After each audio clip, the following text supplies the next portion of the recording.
Oh, we have 8 people.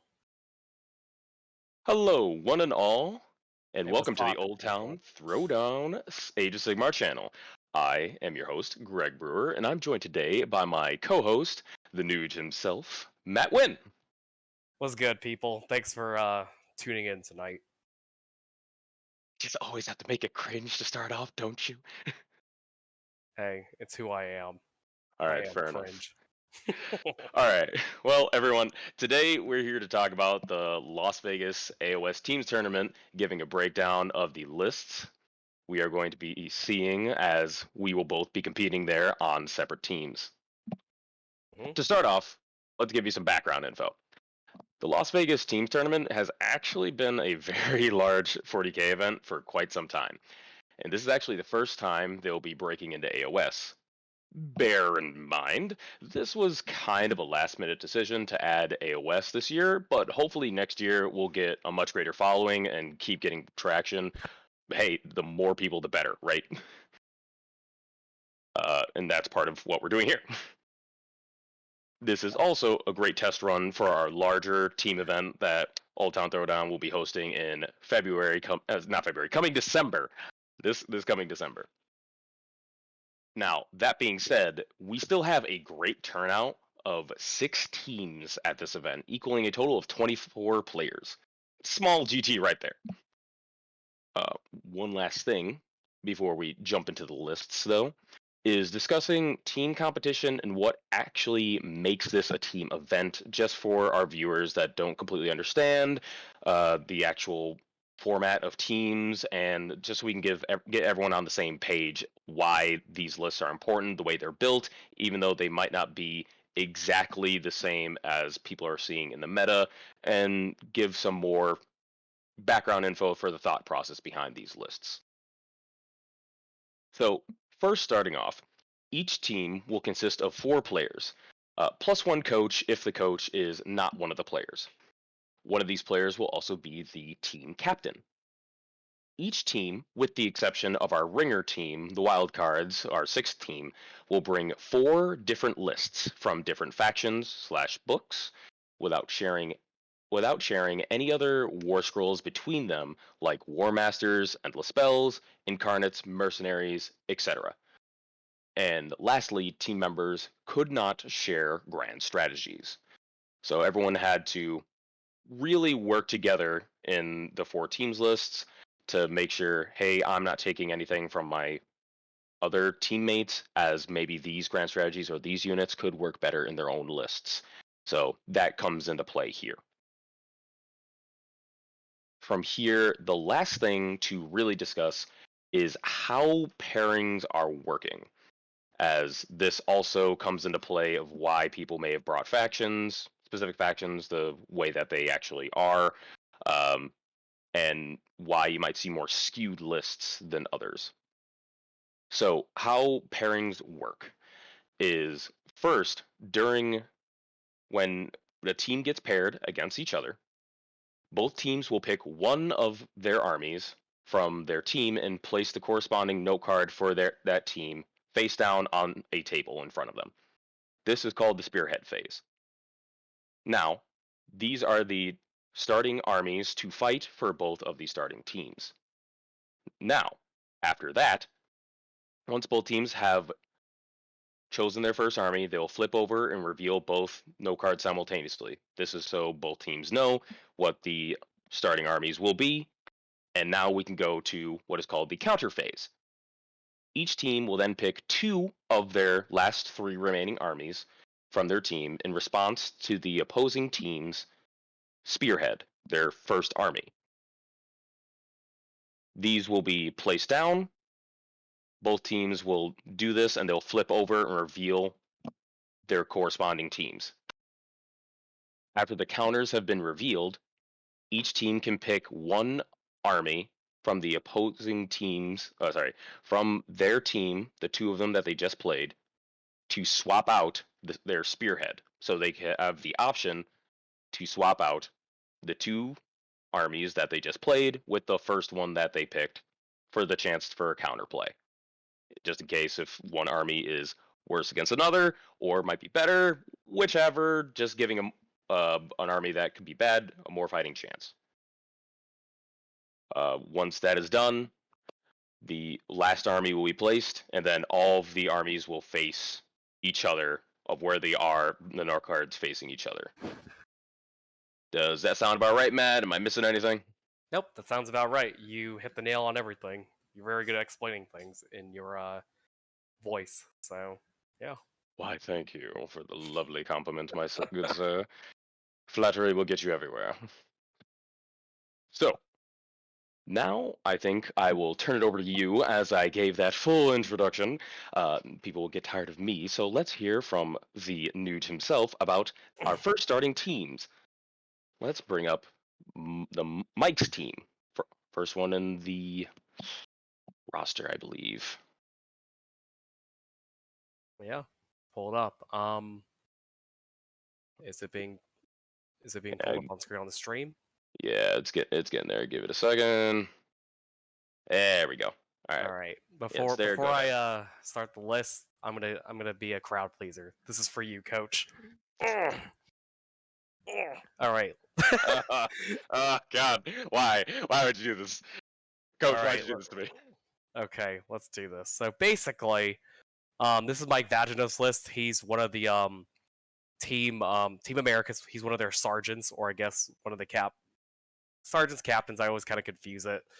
But yeah, he has a very strong Nurgle list. I mean, yeah, it is fly spam, but um, what makes this interesting is that he has two lords. He's opted for two Lords of Affliction, and he's gone for Blessed Desiccation, which is a grand strat that essentially you pick one terrain piece wholly within an opponent's um, side of the board, and if you control it by the end of the game, you get your grand strat. However, if there's no terrain piece wholly within um, the opponent's territory, then you can just pick any terrain piece outside of your territory on the board. So I mean, when you're running that many flies, and also it's not hard to get summoning points on Nurgle, you know, it's pretty good. And then he has Split Horn Helm, which essentially is 4-up ward, and he has Overpowering Stench, which is, I think this is the one where a lot of people hate, where it's like, if you're within 7 inches of the general, you cannot receive commands, or you cannot issue commands. If you're wholly within 7 of that Nurgle, you cannot receive commands. So it's obviously very powerful, and there's definitely times or strategies during the game where a Nurgle player will just Oonga Boonga that Lord of Afflictions into like wherever the opponent's units are, or whatever they want to like take out or kill or make sure they don't redeploy, and just sit there. He doesn't have to charge. He just has to sit there and just make sure you don't get to issue or receive any commands. So yeah, that's very strong. And then he has, let me count, 1, 2, 3, 4, 5, 6, 7, 8, 9, 10, 11, 12, 13, 14 flies. And that's just a lot of wounds on a 5-up board, and they can move 8 inches pre-game and just get in your lines. And list is what I would call an anvil list. An anvil list and a team's list, essentially a list that can, take on any list because it's just suited for that purpose. Whatever, they're just there to like tank bad matchups for teams, or It's essentially their take yeah. on all comers list when it might not work so well for any of their other lists to go up against some of their opponents more tanky or more counter heavy to the rest of their lists. So Nurgle is going to be a popular thing when we go through the rest of our teams here, and we might see similar lists here for that exact reason, because they're very capable of going into a wide variety of lists with just flies. They're super fast. They'll go into the front line. They can keep you there, so they can have points and deny you from the rest of your points, and if they survive. Yeah, and then Nurgle will just, this list will typically, it doesn't have to, which is a strength of list, it's but typically this list will just pin you in your deployment zone and just make sure you can't score points while being on a 5-up ward. So really hard to kill, really hard to shift, and then especially if the cycle makes sure that like in one of your turns that you can't just pile in closer to them, that's it's just super durable. And this is a very strong singles list and a teams list, and it's one of the top factions in win rates overall. So yeah, I mean, I feel like in most team lists, you will always see Nurgle because of their just insane durability and because of mobility with the flies. So Right. yeah, before going forward, I'll give a brief overview of the generality of their team, just so people know what to expect, and we can go into it for the rest of it. So this team consists of Mike Vaginos, Jeremy Visier, Tom Guan, and Gavin Grieger. Which the overall assumption of what I have in my notes for their armies is one anvil and a lot of shooting. And we're going to go through that here very shortly. So we can go to our next list, going on to Jeremy's.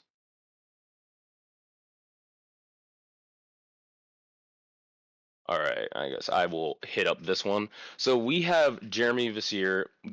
Again, this team is stacked with highly skilled players that are relatively well known in the community around the world at this point, for just AOS in general. And they have committed to bringing a much more shooting heavy centric team. And Jeremy is definitely our first one to be brought up here with bringing Caradron Overlords. Now, neither Matt or I are very much well versed into Caradron. However, outside of knowing that they are a very heavy shooting centric with high mobility of their ships being able to deep strike and redeploy pretty much anywhere on the board in order to get them in better positions to shoot key targets. Where we have here the Arcanauts, the Aetheric Navigators are actually a very good counter model, just period, in the current Age of Sigmar meta for their ability within 36 inches. They can basically designate something with flying, and on a 3-up, they have that model's movement until their next hero phase. And this stacks. So they can both choose anything that flies and cut its movement to a quarter of its original value. Now, this is very good in our current Age of Sigmar meta, just in general, when a lot of people bring Kronspine, Maw Crushers, anything else that truly flies and has large threat ranges. And this pretty much just neuters that. So into anything that they are worried about that can get into their shooting backlines, this is probably where Caradron Overlords are going to come into play, hitting key targets and still having loads and loads of shooting with their frigates and the ironclad that they are bringing to just gun them down and try to score points off of just killing everything else in the opponent's army. Yeah, and I mean, Jeremy Vessier has been playing Caradron Overlords for years, and he is I think for the past couple seasons, he's the best KO player in the world, and I think he's still currently the best KO player in the world. So obviously, he knows what he's doing, and with going double battle regiment, it just lets them set the tone of who takes first, who takes second, and most of the time, KO will always go second because a shooting army will always want to double you. So yeah, I mean, spicy, and also he's opted to go for the heavy sky cannons, and I think from heavy sky cannons, from what I remember, they either have a lot of shots or they have a single shot, but that just does a lot of damage if it hits. So yeah, Either way, it's going to be a lot of damage regardless at ranged. yeah. I mean, it's a 40k army in Age of Sigmar. So yeah. All right, so we can go on ahead to our next list, which should be Gavin's. Why don't you start us off, Matt? Well, as anyone that plays in AOS right now at events or just follows the scene, this list is the best Seraphon list and probably the best list in the game right now because it has an answer to just about anything and everything. Because, well, Seraphon, as we've discovered from 2.0 to 3.0, they're unnerfable. Okay, so basically to start off, there's Thunder Lizard, so essentially that's just -1 damage on the monsters and anything that has a Saurus keyword. So then he has Lord Croak, which I think he has 4 casts, 4 unbinds, and he can easily get to +3, +4. And then Astrolith Bearer, so that just on a 2-up is just D3 mortal wounds whatever he targets. On a 1, it destroys itself, but usually, and also the Astrolith Bearer gives a 6-up ward and a +1 to cast. Engine of the Gods, Prime War Beast.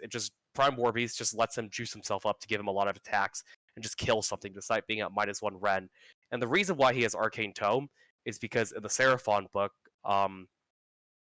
essentially, because the Engine of the Gods has a skink keyword, Lord Crow can extend the spells from the Engine of the Gods. Like, so you can basically use it to cast Yeah. through it. So, which is why Horror Gas is in the list, because after Seraphon do a bunch of their Mortal Wounds and casting, essentially, Edge of the Gods runs up ahead of the front line while being behind all the Bastiladons.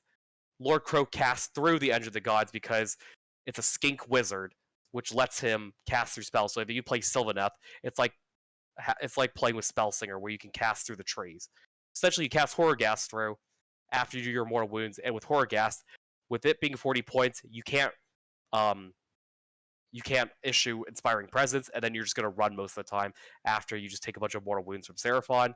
And then this list also comes with a lot of screens of skinks, and even though they don't have -1 damage anymore, you still have to like plink through them. And then Sarsgaard give Lord Cook a bodyguard save, and then there's 2 Bastiladon Arc of Sotex, and then there's which are the melee ones where they're not going to do a lot of damage, but they're just going to throw some mortal wounds to you in combat, and they're essentially just tanky screen.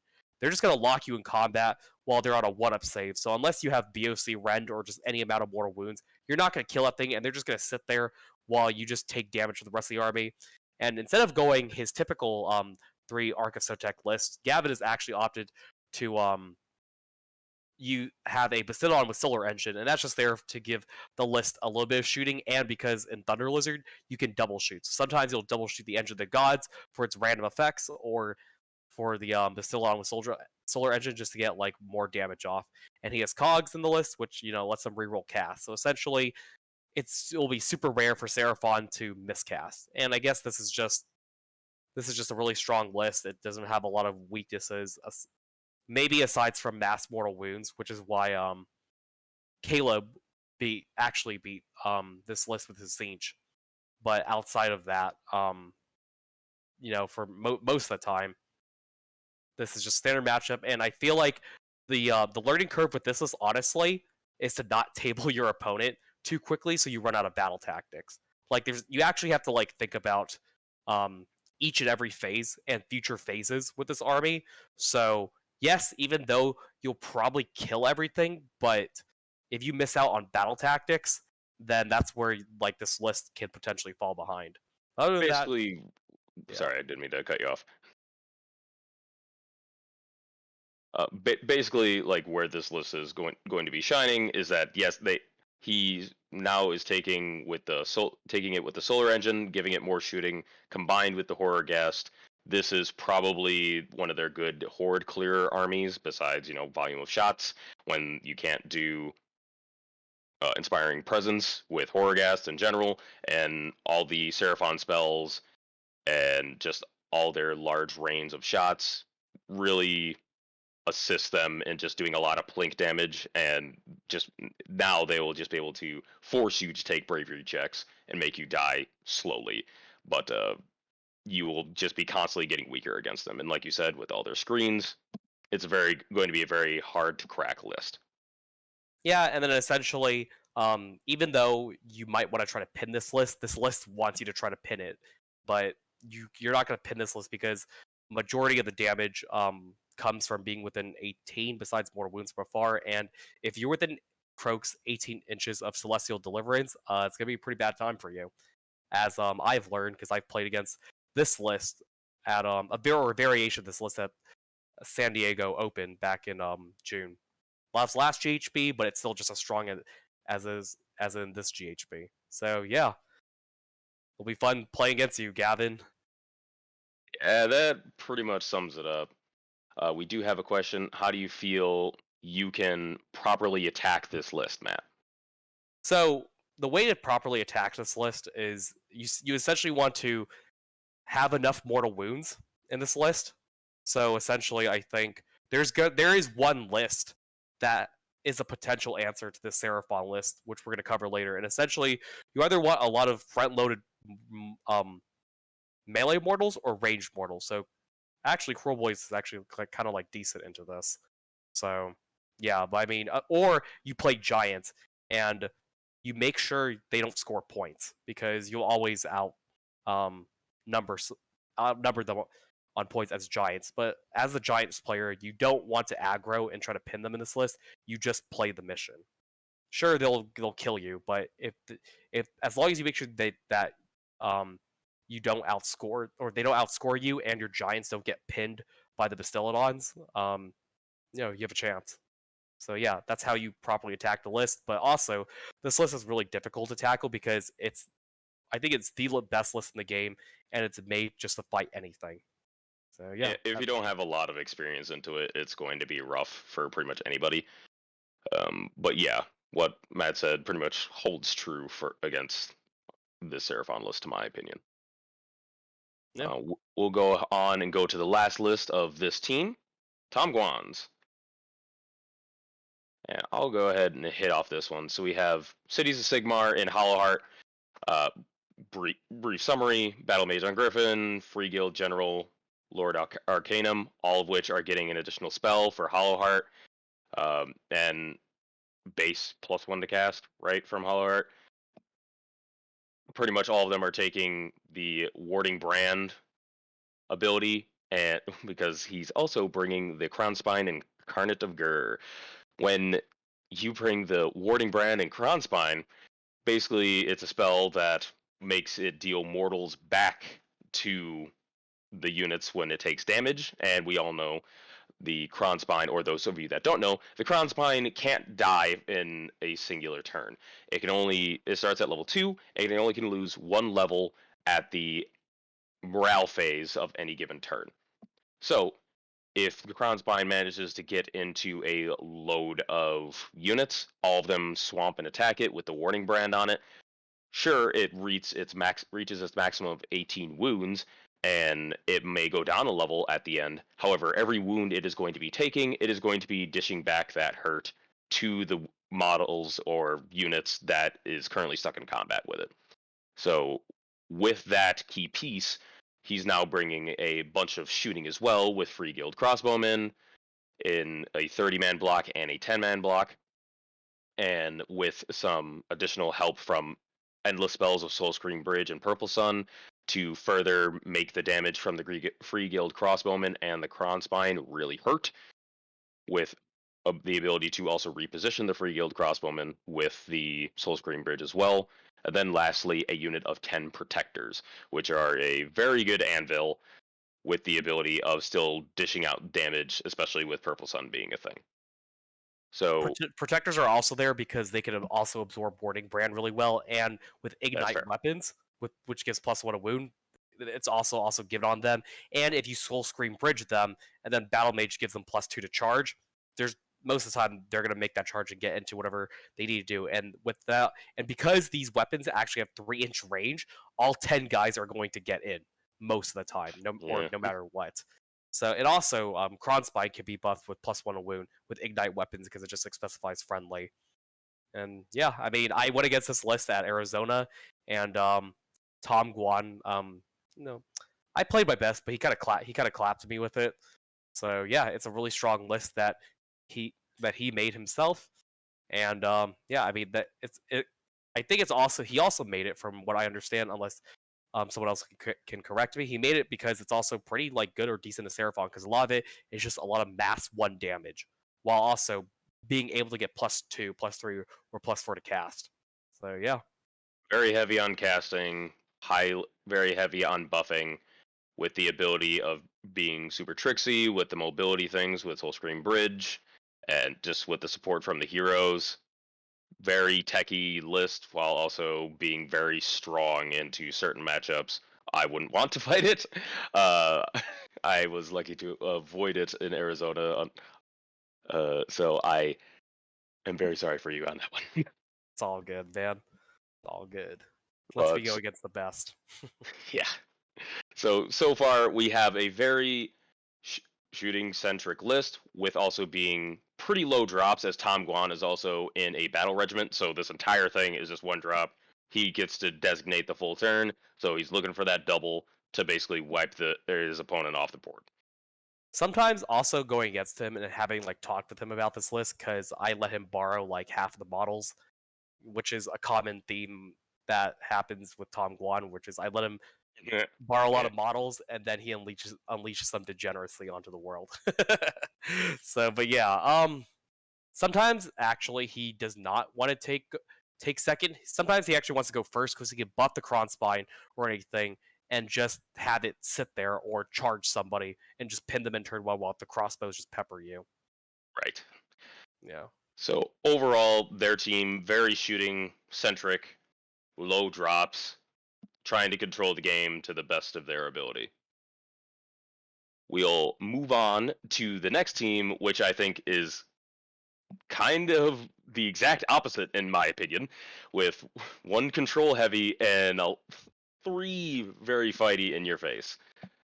We're going to go to the next team here for double turn penetration, starting off with Cody Silverson.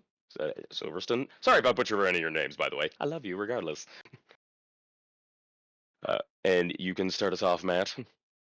Okay, so this is right now. I think nowadays this is a very typical corn list.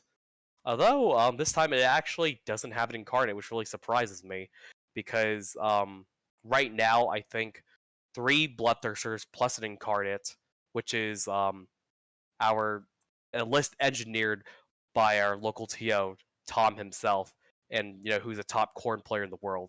I just had to throw it in there, but but yeah, Yeah, yeah, but yeah, totally. essentially, um, with this list, it has the Unfettered Fury from what I remember. Yes, the Unfettered Fury is the one that gives a 6-inch pile in for all Khorne demons wholly within 16.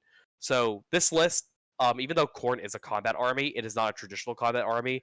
What it wants to do is it's a counterpunch.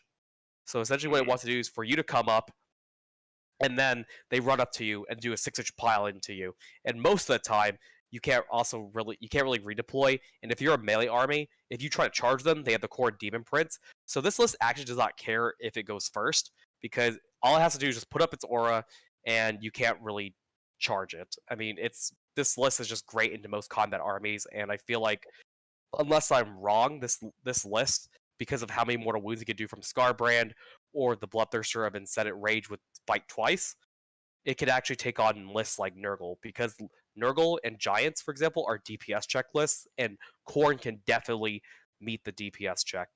And then the fancy tech with this list is with Hexscourger Skulls. Um, it can actually make you forget spells if you, from unless I have it wrong. If you fail to unbind, if you fail to cast a spell near it, there's a chance that you just forget to cast a spell for the rest of the game. So it's really good against magic too.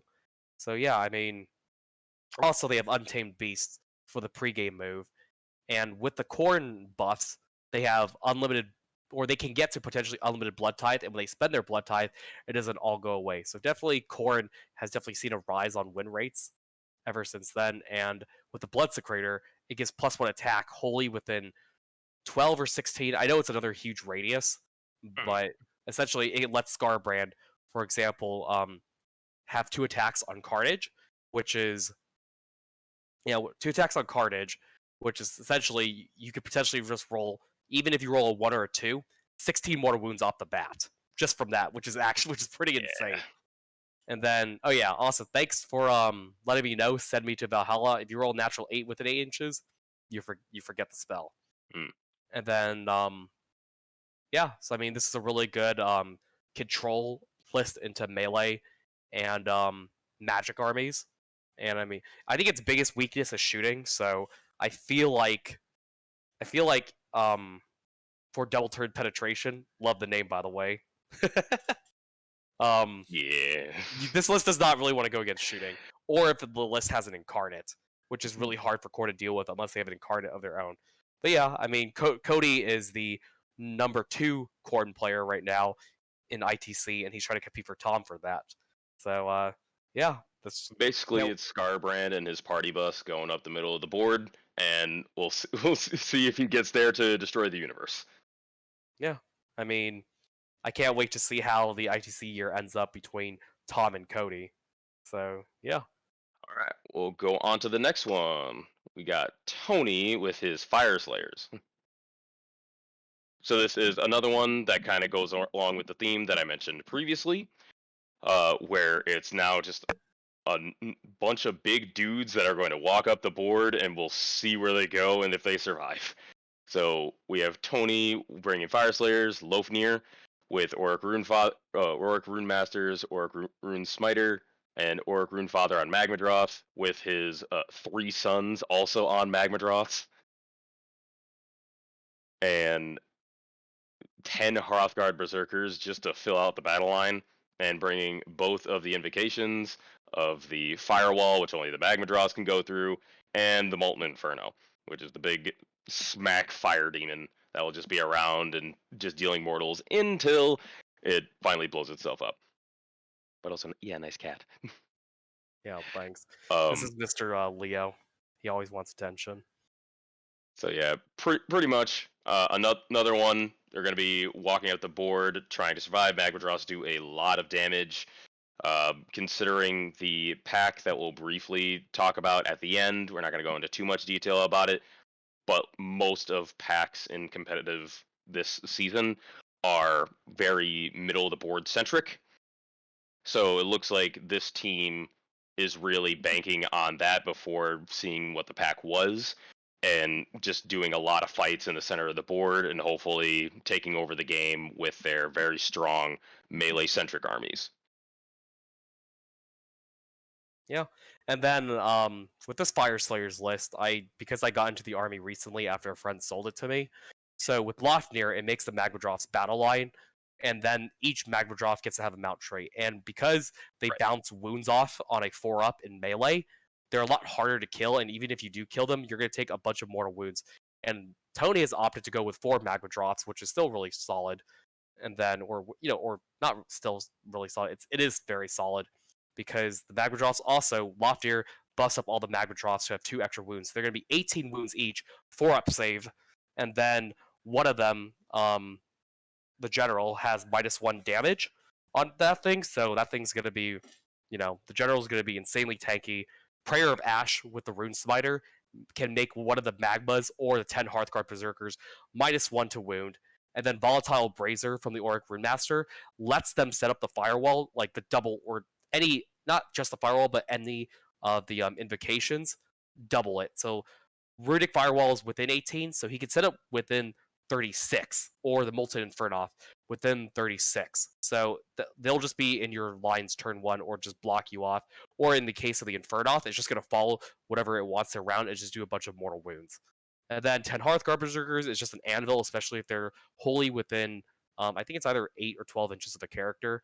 But essentially, they get a 4-up ward. So they're really hard to shift, and with how the runes work, even though if you look at the War Scrolls, like just base War Scrolls of each of the Magmadroths or Hearthguard Berserkers, it doesn't seem like it does a lot of damage, or they do a lot of damage or tank a lot, but with Fire Slayers, it's very much about combos and stacking abilities upon abilities upon abilities, which will turn each unit into like a killing machine. So definitely Right. a really strong melee list, and it can tank, and don't underestimate it. So yeah, looking good, Tony. We'll go ahead and move on to our third one on this team. And I'm sorry if I butcher this, Nyarong Sak Hewitt, Yeah. which is the outlier for the rest of their team, bringing Disciples of Zinch. So their control list in a team of melee, so probably going to be their wild card for answering things that they might not be able to otherwise. Naro, just Naro. Okay, sorry about that. I apologize. I will try to remember that, Naro. Anyway, but thank you for correcting me. So we first got Kairos Fate Weaver, Lord of Change, Bellicor, Changecaster, Great Bray Shaman, 3 units of 10 Kirak Acolytes, and then a slew of endless spells of the Purple Sun, Umbral's Fell Portal, and Ravenix Gnashing Jaws. So pretty much we got the standard control package of what we're very familiar with Zinch at this point, with the 2 big birds. And with Bellicor as well, bringing the Master of Darkness, whatever his ability is, where you could just tell a unit to not do anything for possibly 2 turns, depending on how the turns uh, wind up being.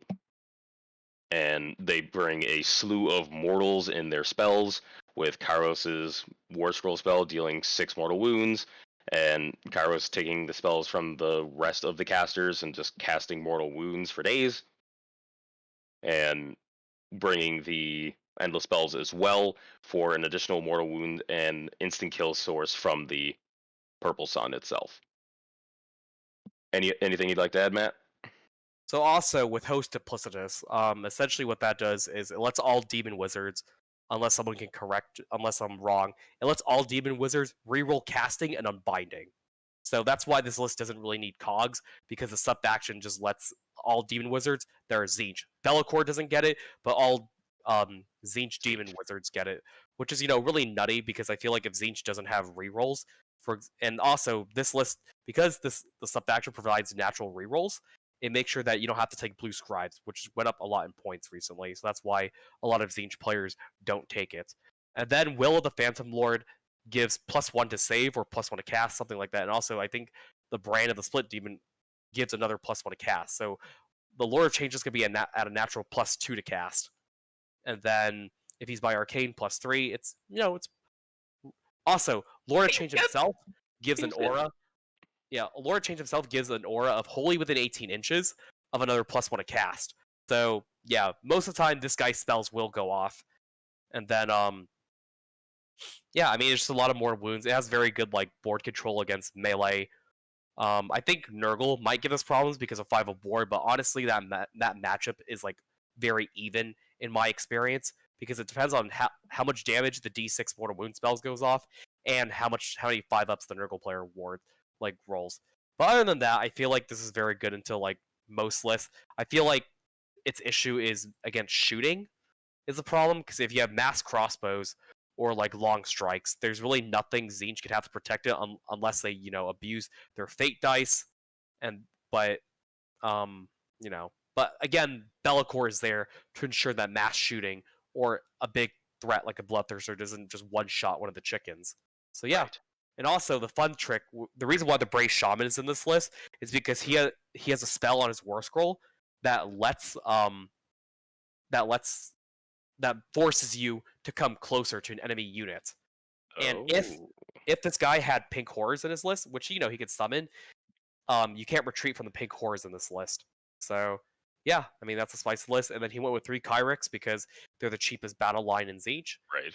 And also, this list wants to get to at least 10 fate points a turn, because if they get to 10 fate points a turn, which is making sure that they cast at least 10 spells, or if your opponent casts spells too, then they can keep summoning a screen of blue horrors blue horrors every single turn. So that's how they always stay into the game, even though their screens are gone. Yeah, Looking I to mean, grind you out, and it's the problem solver probably for their team. yeah, and then yeah, I mean, this is a really good list. I can't, and also I've seen Naro a lot out of our SoCal events, and then I seen him in Vegas, and then I saw him at Nova actually when he got to play against Tom for Korn versus Ancient. Very fluffy thematic matchup. Yes, I mean, always happy to see familiar faces. The West Coast is building our names and presence. Yeah, we even though we're not as big as the East Coast yet, we still got pretty good scene. So yeah, good seeing you, Nara. Can't wait to see how the Vegas boys perform. All right, so we'll move on to the last list on this team. Be relatively quick one. We have Kirk with Sons of Behemoth, Breaker Tribe. He has the Make the Land Tremble grand strategy, Triumph's Bloodthirsty. Man's bringing 3 gate breakers and a crown spine. It's a lot of big dudes that's gonna sit in the middle of the board and beat your face and just take objectives from you. And that's pretty much Sons of Behemoth in general. But at least with his artifacts, he has Amulet of Destiny on the Gatebreaker in order to at least give it the 6-up ward, make sure it stays around longer with the Crown Spine itself. And with the other Gatebreaker bringing the Enchanted Portcullis, is that the other 6-up ward, I believe? Yes, it's a 6-up ward that the Breaker Tribe gets. Got it. So basically, two Gatebreakers that are more survivable naturally, and one that's on the sidelines to assist his brothers. Not really much to talk about, other than It's the I same think same there is thing. one thing to talk about. I think the reason why they took this list for teams is besides that Suns can go against anybody. I actually kind of like the Kronspine in a Suns list in a team's environment because it actually gives a way for Suns to lock down shooting armies or get to them very quickly. And if you kill the Gatebreaker that it's bonded to, then the Incarnate goes wild. And then also, like most Very Giants, fair. it can't be one shot in one turn. So yeah, I mean I think it's a standard Giants list that's come up recently because of the Incarnate, and there was a list with 3 Gatebreakers, 2 babies, but now I think this list probably is a little bit better than 3 Gatebreakers, 2 babies, because a Kronspine's a Kronspine, and we all know what it does. It levels up, it kills a monster, doesn't die in one turn, and if you don't do enough damage, it's not going to die. So yeah, I mean, it's solid. I like it, and also make the land tremble is literally one of the easiest grand strats in the game, which essentially is Yeah. you at least have to run or charge a Sons of Behemoth unit every single turn. So essentially, the Giants player just has to hope that he isn't locked into combat during his turn. Yeah, So they're yeah, pretty much gonna be doing that regardless. yeah. Good point on the Kron spine, basically being their sort of counter against shooting. And Tom does bring up a interesting point of why don't you think that they didn't bond the Incarnate to the Gatebreaker without an artifact? Honestly, because I suspect it's because with the Gatebreaker General having monstrously tough, so he's up to 40 wounds, and the amulet. Um, I guess he wants to keep the I guess um I guess the logic is that he wants the general and the incarnate to be as alive as long as possible. But yeah, I do agree with the chat, Tom and AOS coach, in that he probably should just bind the incarnate to the gatebreaker that doesn't have an artifact. So the faster that guy dies, the faster this thing goes wild. So yeah, Yeah, at that point, it's very unlikely that any of your Gatebreakers are going to die at the top of one outside of mass, very long range shooting, and even then, they'd probably be overextending. And all you have to do is keep the crown spine outside of 3 inches from your giants, and you'd be fine. So it's an interesting choice. I would like to hear Kirk's thought process on that change. yeah. Oh, I will say before we move on from this list, I do like gatebreakers, especially because if there's I don't know if I think there's only one KO player, right? But yeah, I guess the Yes. funny tech with this is that Gatebreakers get +1 damage in shooting and melee against everything in the garrison, which is a ironclad or any of the Mm, ships. So yeah, if this list gets a pair into KO, I feel like this is the best list that this team wants to pair into KO or any mass shooting armies. So yeah. would agree. Would agree. So we're going to move on to our team 4. And my only summary for this team, for the list that they are bringing, was 3 question marks and madness was my thought process. It is Nuge's team itself. We'll start with his list, so feel free to You, take us away, my friend. Yours is get, probably the come on, most standard itself. However, I'm still very confused. get ready to bow, Greg, because I'm gonna Oh, make a hot prediction right now. no. Even though we're still figuring out our team name, uh, we're we're gonna win it. We're gonna win it. Yeah, we're coming Yes. for you, SoCal B team, and we're coming for Team. Team America East Coast. All That's right, right. all right. I said it. Stop inflating your ego and go through your list, Pally.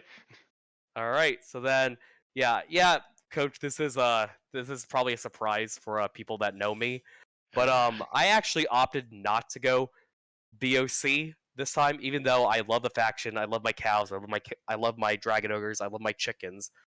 Because I was playing a lot of test games, and I wasn't happy with any of the BOC lists that I was testing or playing as for like mass reliable wound density. And when I started to really think about it, I was just like, you know what? I could play Giants, but I'm letting Greg borrow my Giants. And then I was like thinking, I have a Nurgle army, and the Nurgle player Matt Jones on Greg's team, he doesn't want to run any flies. So I'm just like, why don't I run fly spam? So I went back on AOS Coach's Twitter to ACO, and I basically looked at Emma Mangles. Shout out to the meme queen herself. her a tournament winning um Nurgle list, and I've decided to go with this because Nurgle, like I mentioned earlier, is an effective anvil list. It can go against any matchup, especially with this many flies. And the biggest difference between Mike Vaginos' list and my list is that even I've opted to go with 12 flies. Yeah, 12 flies. While he went with full fly spam, I went with 12 flies. Yes, that is still fly spam, but the difference is that I'm running Blowab, and Blowab is really spicy because if his spell goes off, which essentially is any phase that you do damage against them or against the target that your spell goes off in, 14-inch range, on a 2-up, you take D3 mortal wounds into your next hero phase. So that counts with casting, moving mortal wounds, or if you do any damage to the movement phase, shooting, charging, impact hits. Yeah, so basically, when this list goes off, this will actually delete most things in the game, as I've experienced, where this spell went off against 6 Dragon Ogres, which is 30 wounds, and it just killed them all in one turn. And then this will also, kill a Gargant if the spell goes off. So yeah, Blood is also has a +1 to cast, and he's there. And the other difference between Mike Vaginos' list and my list is I have Festus the Leech Lord. So Nurgle has a Locus of Fecundity, where at the start of the hero phase, they heal 1 wound for all their units, but if they're a Nurgle Demon, they get to heal D3 if they're if they're by any of the Nurgle Demon guys.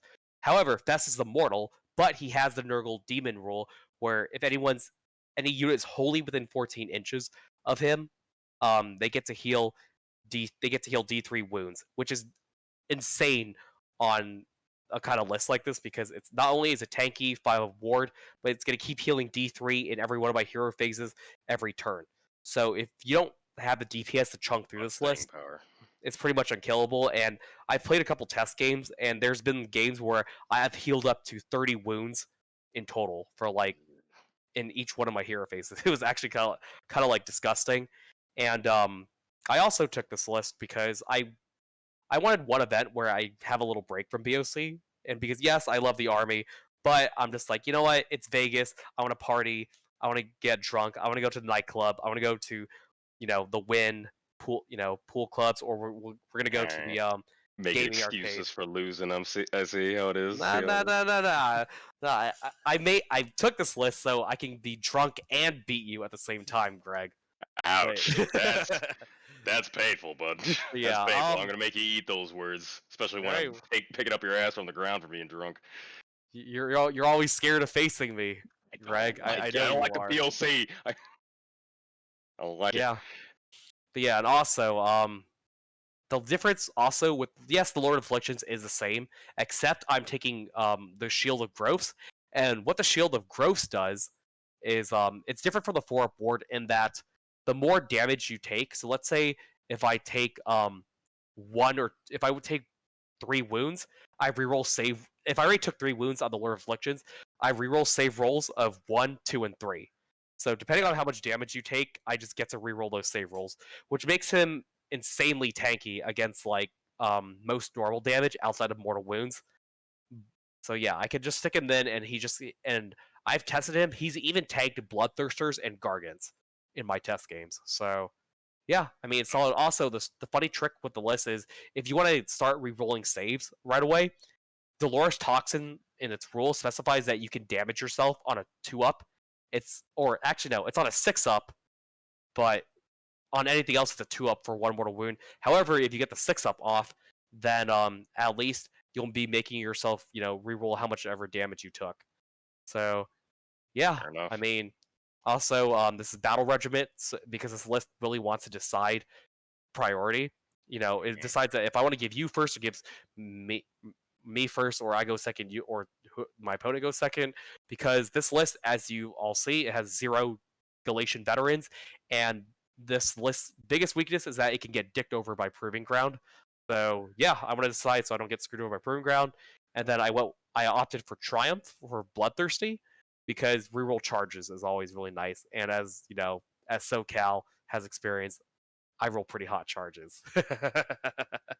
That So you yeah, do, but yeah. I mean, this is an anvil list. This is like an all covers list. This can tank any list, and I actually describe this as being a good spearhead list. So this list can always be put up first most of the time and just be like, all right, who's gonna match me? While the other lists on my team can take on matchups they specifically want to deal with. But Right. but yeah, As we, I think that's enough yeah, about my list. Let's go on to the next one. yeah. Let's go on to Tarins. All right, so this is another corn list, which is always spicy. And then this one is a little bit similar to the top winning corn list right now, except instead of all dogs, he's opted to go for Blood Reavers, which are an even cheaper screen, so he can play for Triumph, which is always really nice. And then he's running a Kronspine in this list because not only is he already running 3 Bloodthirsters, which is standard and really strong, the Kronspine just gives Corn an actual anvil unit, so it'll force the opponent to waste 2 turns killing the Kronspine, so they don't focus their shooting or their big targets into the Bloodthirsters. Yeah, I mean it's solid. Because we kind of went over Corn already. Taran actually started AOS earlier this year, and he picked up Corn, and he's been doing really well. I think he's number 3 Corn in the rankings right now, maybe number 4. I gotta check, but essentially, yeah, I mean he's doing really well, and he's also only like 18 or 19 years old. You know, the Yeah. fact that he's already been this successful in our local scene recently, he he's gonna keep getting better and better, and I'm happy to have young blood on our team. He always asks to play TTS games at 11 or 12 at midnight when we're all like sleeping because we gotta go to work. But I admire his passion, and like the list. I think, as Tom said, he has opted not to go for a priest, which is interesting because the priest can give reroll hit rolls, and he's taking no invocations in Corn, which I like the invocation in Corn, especially the Wrath Axe, because you can just use it to block movement and you can't unbind it unless you have a priest. And he's opted to go for Show of Dominance, which essentially is that he just has to make sure a GV unit is in each corner of the board, which is really easy because it doesn't specify Holy Within, so you can just have 2 GV units sit on like the center, like the bottom half and the first half of the board to guarantee his grand strat. So yeah, this is spicy, and yeah, I mean Well, this is a good counterpunch melee, and this is also I feel like another good list into Nurgle or any other melee armies, and even against Zinch because Khorne has a lot of play into Zinch, especially with Mage Eater and Skull Shard Mantle. very interesting. Well, very similar list to the previous one that we previously went through for Corn. Like you said, very good into other melee, with the pack being a lot of middle centric. It's another very fighty heavy list that's going to be needed for some of these central objective missions. We'll go on ahead and go to Ramon Silva's list. And I guess before we go on to Ramon's list, I really hope Taran and Cody get to play Corn versus Corn. So that'll be a lot of fun to watch. Well, I guess you might have that option considering every team gets to fight another team. We got six we got 6 teams. So it's perfect. Yeah. So it's gotta happen, hopefully. Yeah. Do you want me to go over this list because I know what it You does? Or continue, because I have no idea what this is. Okay, so he's gone. So Ramon Silva, he's been one of like the best players locally for a really long time. Ever since I joined the scene in 2020, you know, he's our local, resident wild cowboy. He has a really funny YouTube channel, and he has this great video that I might link in the channel sometime later. But I can never understate the passion he has for our scene, and great guy. So this list essentially is Knights of Excelsior, which is he can give any one of the Paladin units, which are the Annihilators in his list, +1 to hit and +1 to wound at the start of the combat phase for free if they're outnumbered. So you want to send them into something, and they get +1 hit, +1 wound, so they'll always be hitting on 2s, wounding on 2s. So you don't have to spend all that attack on it. It's spicy. The spicy thing with this list is that he has a Slann Starmaster. Only one The spicy Slann, one. yeah, so the Slann Starmaster, I suggested to him to take this because there was a really interesting Stormcast list that did well. I think he's piloted by a Team Sweden player at Nova, where he took a Slann Starmaster in this list. And the reason why he took a Slann Starmaster is because due to certain wording of the Everblaze Comet, the Slann Starmaster can actually cast the Everblaze Comet, even though the Slann is not a Stormcast unit, because I think it just says friendly can cast or anybody can cast. But regardless, Interesting. Slann Starmaster has a +1 to cast. He'll always be casting Everblaze Comet. It slams down and does mortal wounds within a certain radius, and then the Slann is also taking this list because he has Comet's Call. So yeah, on his war scroll he has Comet's Call, so he will be doing a good amount of mortal wounds, and it's global across the board, and he can also unbind globally across the board.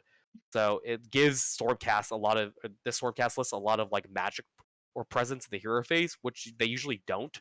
So yeah, this is spicy. That's why I told him to take it, and then also Annihilators with Grand Hammers and then regular Annihilators, when they come down at the end of the movement phase from the sky, they do mortal wounds, and then when they charge, they do more mortal wounds, and then I think you're all seeing the theme of this list. And then when Storm Drake Guards split fire, they do mortals, and then long strikes.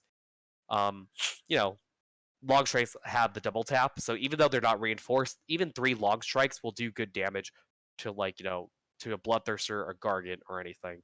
And Ramon likes running 1-drops because that's just the style of how he plays. He wants to this list wants to end the game in at least turn 2, turn 3. And it has a lot of play where it doesn't need to be aggressive turn 1, even though Ramon is naturally a very aggressive player. So then I feel like because of the amount of mortal wounds this list can do in multiple phases, it's really strong. So yeah, I mean, that's what we took. We took this list because we call this the scalpel or precision list. We want Sure. this. We want to take this list because I feel like this is our answer into certain matchups like KO or Tom's Hallowheart list, or or even against Korn or other lists that rely on a centerpiece unit, because this list will snipe a centerpiece unit. And yeah, also thanks for the clarification, Coach. I think I said it wrong, but yeah, you can shoot twice once per game, but still does good damage. And then he has cogs in this list to give reroll casts, which will help the Slann a lot to make sure Comet's Call always goes off, or when his Comet goes down. And then to reroll charges. And also the nice thing about the Slann in this list is that because he's pretty reliable at unbinding spells, he can keep unbinding Everblaze Comet and then cast it again and just keep doing mortals throughout the games. Because when you first cast the Everblaze Comet, it just sits there unless you unbind it. So yeah, I mean, also the Skinks are there because they just give another unit of screen, and they're cheap for 75 points, insanely Makes sense. undercosted. But yeah, So a very, very skewed heavy list, very meant to specifically go after one particular list or type of list that the rest of your armies probably wouldn't be so good into. Very, very interesting choice, and I would love to see the man play it. I yeah, have no and idea what it's this also does. opted for 1-drop, so he can decide priority. And also, as AOS coach said, the Slann also gives about 3. He can get through. He rolls 3 dice for CP on a 4-up, and He then Lord still does Imperator that ensures. with being outside of Seraphon. Yes, because it's on his war scroll. Oh God, no! Yeah, Why so yeah, Seraphon? Why? yeah. Fair enough. Seraphon, pretty good. All right. We'll go ahead to go to the last one, where God darn it, Kurt is all I can say. The man is bringing not 1, not 2, not even 3, but 4 celestial hurricanums. Yeah, I'm And gonna. gods, does it hurt my head? But Yeah, go ahead. I'm gonna call this the dab list. So Uh, so essentially, so Kurt has taken Living Cities because this fits his style list, and he actually first took this list when we had a little event at our friend of ours house. It was it was a GT of 6 people, and honestly, it was an excuse to have a house party. Still a lot of fun, even though we played the Thanya mission, which was interesting. yeah, That's we're all. going to talk about that. Let's talk about that list. He kicked ass there. We'll Yeah, see how he he kicks ass did now. very well there. So essentially, even though Living Cities got nerfed, because you can't move closer after you appear from ambush, this list is really solid because with this many Hurricanums, he could just hide all of his Hurricanums from being shot at, and the Fulminators, and then when they all Oh. appear from the board edge, unless someone can correct me if I'm wrong, they have a 24-inch range. So essentially, they're just gonna hide, and then because he went often for double battle regiment, he can give it.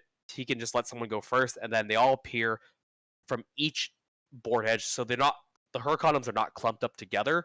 They're just gonna do a shit ton of mortal wounds, which is and each Your Hurricanum job. rolls 3 dice, and then each one on a 2-up goes D3 mortal wounds each. And yeah, as Tom was saying, he took a little break from AOS, and then when he at San Diego go open, he went 5-0, which is really impressive because Blew my mind. it was an 80-man event.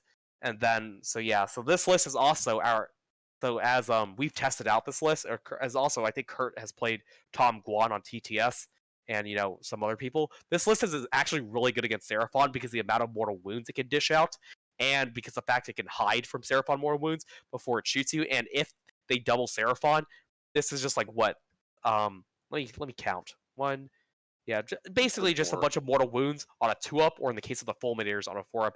And he's opted to take Fulminators because, besides the fact that they add mortal wounds, even 2 Fulminators will still do a lot, and you can't ignore them. And then Iron Breakers, he took the Iron Breakers because they're all on a 3-up save, so really tanky screen. So, yeah, also, I forgot he took the Primes to add even more mortal wounds. I didn't even see that. Yeah, so then Pain! most of the time, the Prime will either come down turn 1 or turn 2, just to add more mortal wounds, or just like charge things, because he could guarantee an auto charge out, from within 12 inches, which is really nice. And one of the battle mages has taken Life Surge because it can heal things on a D6. So most of the time, even if you try to do chip damage against the Hurricanums, they're not going to die easily. So yeah, I feel like this is also our other really strong precision list that that Kurt really wanted to take. And I mean, after we see how it does, it's really good. And I feel like this is going to throw a curveball in a lot of plans, because not only is this solid, this is solid against Seraphon, or potentially counters it. This is also, I feel like this is also really good against the Hallowheart list. This is good against KO. It's good against Khorne. I feel, unless you have a lot of screen or bodies, or you're just massive amount of hordes, which is what this list is weak to, you're probably gonna have a really bad time. I'm gonna be honest, but Makes sense. Yeah. I mean, this is our secret weapon for people. I hope y'all are prepared for it. A balanced but crazy team is what I will give that to you, so. Yeah, we're gonna take it, people. You heard it here first. All right. We're gonna go to the next one. I don't believe you, but we're gonna go to my team, starting with Evan. Go ahead, Greg. Been doing a lot of talking, unless you want me to talk about Seraphon. I mean, we've already talked most about Seraphon, at least with Gavin, so we don't have to go too hard into it outside of the differences. So at least there's differences with this list, because that's what I mean. Like we all know. Yeah, I mean, besides the fact that Seraphon does mortal wounds, this is piloted by Evan. He's one of our homeboys from LA. One of our homeboys. He's bringing fangs instead of Thunder Lizard. Yeah, go ahead. Yeah, he's a real G, even though he's gonna lose. But this list is still really strong. Okay, big guy. Okay, calm the britches. Okay, yeah, Fangs of Sotek essentially. Starborn allows Skinks to it switches Seraphon from -1 damage to more summoning, and Fangs of Sotek essentially allows them to keep summoning Skinks, and every time you charge one of a skink unit, they can, or not even just a skink unit, but also the Salamander hunting packs, they can overwatch you for command point, and then on a 4-up they can run away from you. So it's like their own special command that they can give to those units. So they can essentially do Overwatch twice with Unleash Hell and then the Fangs of Sotek ability, which is really nice. And then he's actually opted to go for the Prime in this list because it just adds mortals and gives them more board presence.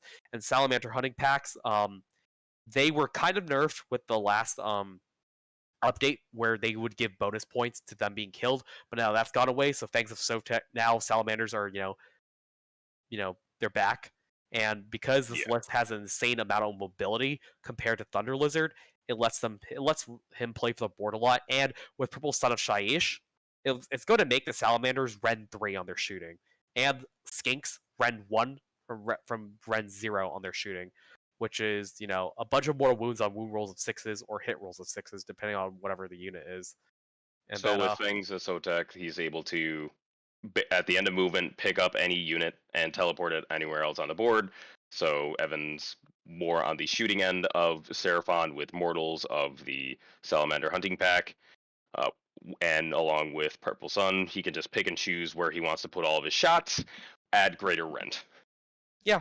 I mean, also with summoning. because he's also opted to go with take what's theirs, he's gonna be very mobile, and things Sotek has a good late game presence, so he's just gonna keep summoning while just peppering you. So unless you have mass shooting or like ways to get to him quickly enough, so even though he does have -1 damage, it's just a lot of recursion in this list, and yeah, it's solid, and I can't wait to like play against it and see how Evan does with it. Even because he hasn't played with it in a little bit, but this is one of his like babies. So yeah, solid. We'll go ahead and move on to the next one. It is yours truly, as obviously I'm a paragon of even Sons of Behemoth. I'm kidding. It's not. It's not much different than anything else. It's Sons of Behemoth, Stomper Tribe. Um, make the land tremble, as we already went over. Easy, one of the easiest grand strategy. Just need to run or make a charge every turn. For my list, we have 2 Gatebreakers, 2 War Stompers. That's it. We have the War Stomper as the general with the command trait that allows it to reroll ones for save, giving it the Arcane Tome, Flaming Weapon, uh, and the other War Stomper giving it the reason why you take, I would imagine, the sub faction is the Ironwalled Cestus, so he can reroll all of his saves, just period. So he's one of the giants is very unkillable, marginally unkillable. It still dies to just a lot of rend, but it helps. And the general War Stomper gets the flaming weapon to statistically make it close to on par to having a third Gatebreaker in the list. And we kind of already went through Suns. It's another kind of take all comers that it could just go up in the middle of the board. Suns is a very good army to have in teams, to where it can basically go against a lot of lists, just like you said, for Nurgle. So it's just another good list that can go into a lot of things. Have a question for why Stomper if no babies? It's literally just for the artifact, in my opinion, and from what I see in most Sons of Behemoth lists. There's not actually a lot of babies doing that well, and I don't think it's worth it.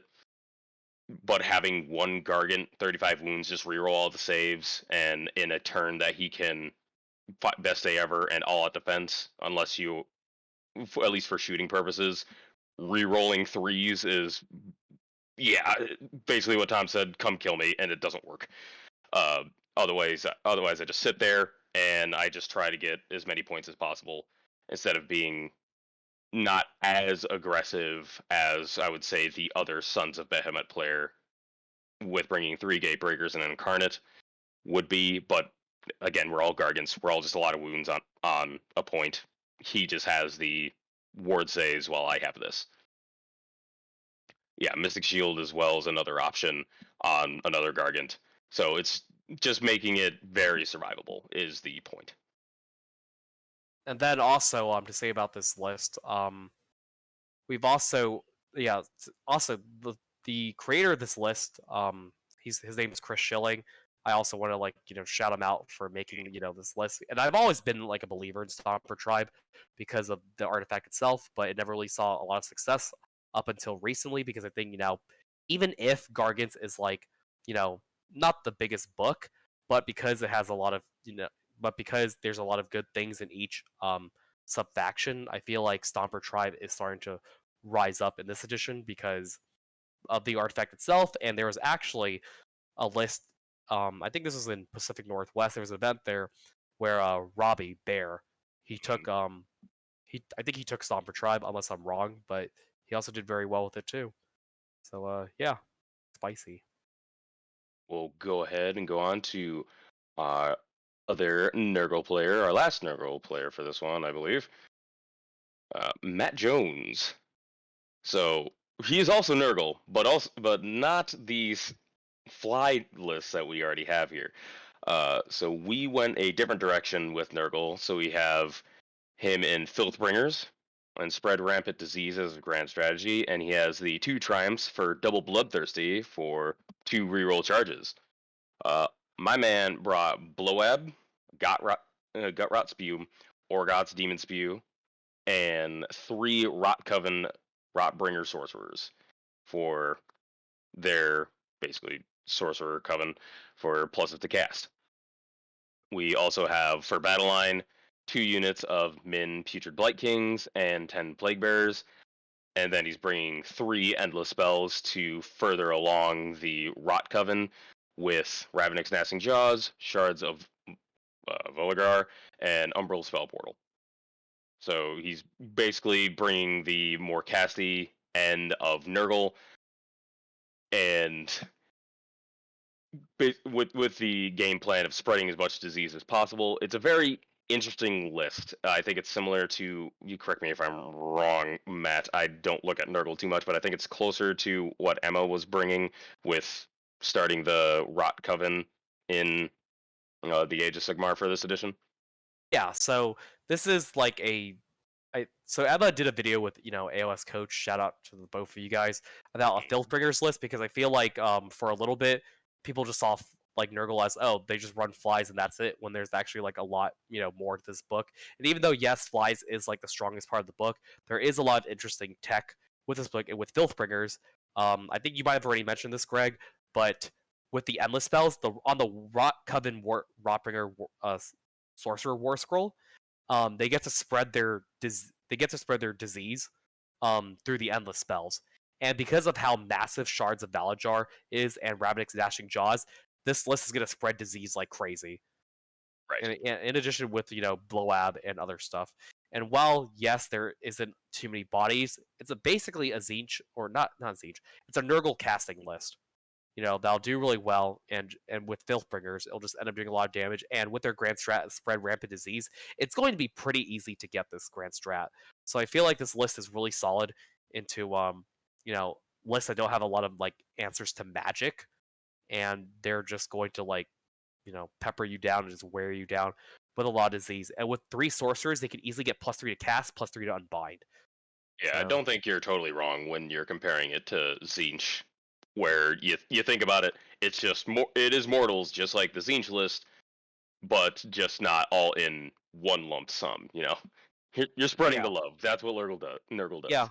it's just as every time we play League of Legends, there's a character called Malzahar, spread the space aids, and essentially that's what this thing does. So we'll go Um, to the, well, we'll probably, just for the sake of time, move on to our last member of our group, the fabulous Aaron Newbaum himself.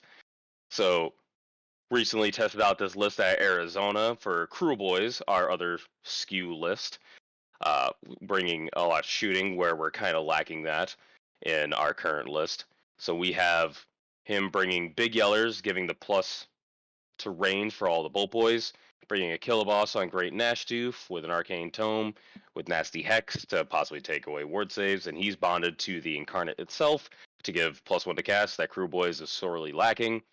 And he has the Killaboss on Corpse Rippa Vulture, General as well, with the command trait Super Sneaky to give more deployment shenanigans with Hobgrots or even more Bolt Boys, and the Mount trait Fasten to try to take objectives. That he has 2 units of 9 Bolt Boys, a min unit of 3 Bolt Boys, the Crown Spine Incarnate, and 4 units of Hobgrot Slitters for screen. He recently came to 4-1 in Arizona with this list. I fought him with it with Big Stabbers. God, it was a grind and it was painful. I think it's very strong with double Overwatch with the Killaboss on Vulture. Has a lot of staying power with the Crown Spine that Cruel Boys is sorely lacking. So it's our list that essentially goes with our first team's list where they have a bunch of range. This is our ranged option, with being piloted by our resident orc player outside of me, who's we know the book extremely well, and he's played them extremely well. Been testing it out for a very long time. So he's going to be our front runner into some lists that are going to be like Seraphon or things that really need to die to a lot of mortal wounds. So that's pretty much what Aaron is here for. I feel like this list is also really good against shooting, especially if he gets covered in mud off, because Covered then in mud will essentially do that too. he's gonna make it so that like you can't target his bolt boys at all, and they're just gonna pepper you. And Right. also, I feel like with the interesting about this list, in my opinion, is he's opted instead of going with the Mire Brute Trogoth, he's gone with the Killaboss with a nasty hex, which is like interesting. I mean, I don't know Cruel Boys as much, but I do know that with this is probably, in my opinion, like the best Cruel Boys list in the game because there's a lot of scrades and there's the Incarnate just to buy the Bolt Boys time, just to pepper things, and then Kill a Boss as Kill a Boss on Vulture with Fast Stun, um, and also super sneaky. It's just nutty. I played against that matchup a couple times against Aaron, and it always surprises me how fast the vulture is, and 8 inches. how much mobility it has, and how much damage he can like do. And so it's spicy, and I'm really happy Aaron decided to bring Cruel Boys, and it'd be nice to get a rematch. And definitely looking forward to having a throwdown again, especially with the last time we played at Old Town Throwdown for the championship spot. So yeah, We'll go ahead and move on to our team 5 with this one. With my notes, very more of a kind of a balanced 2-and-2 set from what I gathered of 2 fighty melee armies and then 2 shooting lists with deterrence. So not as like skewed heavy as I would go with probably ours or yours, Matt. But I think it's an overall good balance for this team. So we first have Brian Brian McKeskey. Sorry. Oh, also double turn panic apparently. yeah. It's So also why don't you go ahead? yeah. I mean, this is Hammers of Sigmar, so if they're wholly within 12 inches of objective, they get a 6 award. Mhm. This is probably one of the better Stormcasts out, because I feel like ever since Stormcast lost, the double shoot from 6 Vanguard Raptors with long strikes and dragons being nerfed, I think Stormcast players are right now trying to figure out, what's like, good to take in Stormcast. And of course, even though we all thought long strikes were gonna go away, this madman has opted to go for 3 squads of long strikes. And Yep. yeah, and then he'll give one of them a double shoot, and then each phase he also has a good amount of screens with Liberators, Aether Wings, and then the Vanquishers, and then they're just gonna pepper you. And obviously he's gone for a 1 drop, and even though he's gone Bounty Hunters, he's 4 or 5 drops is almost low enough where it's like he'll be able to decide priority most of the time. And the fun tech with this list is that he has Bastion, Carthalos, honestly one of the coolest models in this game. I just like his stance and pose and everything. Mm. After deployment is done, Bastion can pick D3 units to redeploy after sides are chosen and after who decides who takes first, who takes second. So Brian can use Bastion to like bait out a lot of deployments or like deployment mistakes, and then have something where someone's not, and then just be like, all right, D3 units get redeployed. So yeah, and I think unless I'm wrong, they can redeploy back into like the sky or something because he is going Scions of the Storm. And then he has a Lord Belictor as a general because he can give him Marking Tomb because it makes him a wizard and a priest. So he can give a unit +1 to wound like Fulminators, and he has Translocate to make a unit relocate. So I feel like this list is it's a good precision slash scalpel list. Oh, Mhm. okay, thanks for the information, Tom. So you can't redeploy this guy, but being able to redeploy D3 units is damn good utility too. And also Right. the neat thing about Bastion is that in his hero phase, he can pick any unit on the board battlefield wide and scream at it. And then, depending on what your wounds characteristic is, he's going to roll that many dice. So if Bastion picks a Gargant, he's rolling 35 dice, and on 6s, you take mortal wounds. So, Fair enough. yeah. Yeah, it's pretty good. It's pretty good against that. I mean, I think this is a really good list that, can go after, like, monster heavy lists or, like, elite heavy lists, like Zinch or something like that. So, yeah. I Well, mean, it's a yeah. solid Stormcast list. Yeah. We'll go ahead and go to their second list. Aaron's. This is also their more shooting heavy list with Cities of Sigmar, Living City, We have a free guild general with the deterrent that I mentioned, Krondus himself being one of the Stormcast choices, which I love. Chad Uh, list. Rune Chad list, Lord, honestly. he's got 2 units of free guild crossbowmen, a 30-man and a 20-man, 10 Longbeards, and 20 Iron Drakes. Kind of going back to this is similar going back to the Living Cities lists that before like Fulminators were a thing at the beginning of 3.0 with just a bunch of shooting with Iron Drakes, long beards being in front, and other shooting free guild crossbowmen. Just with the added bonus of Krondus, and he's bringing tree revenants, which I'm assuming are going to be around trying to cap objectives where the rest of his army's not that fast, and bringing Purple Son of Shaiish and Soulscream Bridge, which I mentioned in Tom Guan's list previously, giving the redeployment shenanigans for free guild crossbowmen to further make it painful for shooting when they don't consider being moved, so they just get more shots. And also, the tech with this list essentially is that with Krondus, he has a natural +3 to cast, and with him having Life Surge, he will always get that spell off most of the time, which is like a D6 heal. And then also, because he's I think 2 or 3 cast, he can reliably cast Purple Sun and Soul Scream. Well, he can He'll reliably cast cast one Purple of them. Sun. Yeah, he casts one of them, but he can at least reliably get those spells off. And then the plan is to probably definitely bridge the Iron Drakes, and then they're just gonna be able to get anywhere and just pepper something down. So Iron Drakes are gonna go from Ren 1 to Ren 2 with Purple Sun, and then Crossbowmen are gonna go from Ren 0 to Ren 1. So there's just a lot of shots. I mean, it's one drop. It's just there. It's here to double you, and then the biggest melee threat in this list is Krondus, who's actually a really good like beat stick. Not as good as his brother Karazai, but he's still really solid. And Still I decent when you're almost a caster. I almost feel like I want this list to be under Anvil Guard, because Anvil Guard has a really neat spell where they can just flat out remove your saves, and Krondus, which is why Krondus is often taken in Anvil Guard lists with a lot of shooting. But still, Living Cities allows his stuff not to get shot, and because he's one drop, he can just play for the board. And Free Guild Guard or Free Guild General give all the crossbowmen +1 to wound, wholly within Right. 18. So it's just a lot of shooting, and I feel like that's the theme I'm seeing so far of this team is they like to go shooting a lot, and shooting isn't bad in this game. So It's yeah, good for a team tournament, as we've already seen with our first team. So these guys just went slightly less on it with only 2 shooting lists instead of 3. We'll go ahead and move on to Adrian Green. This one's also another interesting list. This is where the 2 melees come into play, but we have our first Sylvaneth. And yeah, with this one bringing the sub-faction Oaken Brow, making some Tree Lords battle line, yeah. bringing in Arc Revenant, Tree Lord Ancient, Battle Mage, Spirit of Durthu, and 4 Tree Lords. Definitely, this guy's ready to party in Vegas.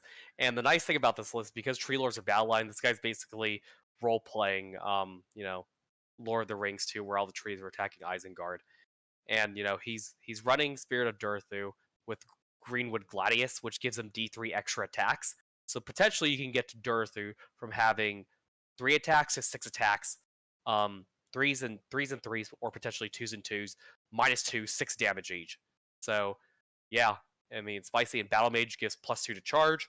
So then also with how Sylvaneth work, instead of moving, they can teleport to a tree or overgrown terrain piece, and then they can charge you. And with Battle Mage giving someone +2 to charge, they're just gonna get in your Durthu, is just gonna get into your lines, and probably I can kill fade whatever away. he touches most of the time, if he doesn't whiff.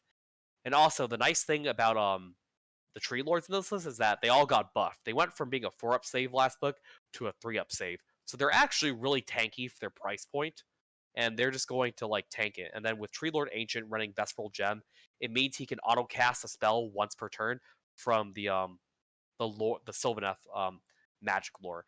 And he has Throne of Binds, which essentially you can keep healing a unit if it goes off on every turn, and Verdant Blessing, and he's opted to go for Bloodthirsty for the Triumph, which is reroll charges. And then also the Arch Revenant.